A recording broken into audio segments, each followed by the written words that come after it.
भोजपुरी के king power star Pawan Singh जवनिया गांव में पहुंच चुके हैं। जवनिया गांव में बाढ़ आने से घर डूब चुका है और जवनिया गांव के लोग इधर उधर भटक रहे हैं, सभी से मदद मांगते हैं। न नेता मदद किया, न विधायक मदद किया, न मुखिया मदद किया, तो पावर स्टार पवन सिंह मदद करने के लिए आए जवनिया गांव में। और पावर स्टार पवन सिंह जवनिया में पहुंचते ही यह पावर स्टार पवन सिंह के देखने के लिए बहुत ही ज़्यादा भीड़ हो गया और पावर स्टार पवन सिंह जवनिया के लोगों को मदद करने वाले हैं। अभी पावर स्टार पवन सिंह बांस गिरवा दिए हैं और पंडाल लगवा दिए हैं जवनिया के लोगों को रहने के लिए। जब बाढ़ चल जाएगा तो पावर स्टार पवन सिंह घर बनाने के लिए पैसा देंगे, क्योंकि पावर स्टार पवन सिंह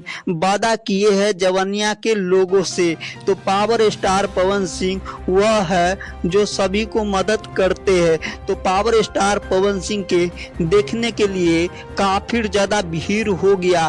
तो दोस्तों मैं बता देना चाहता हूँ जवनिया के लोग काफ़ी ज़्यादा परेशानी में है, तो कोई उनका मदद नहीं किया। लेकिन भोजपुरी के king power star Pawan Singh मदद करने के लिए पहुंच गए।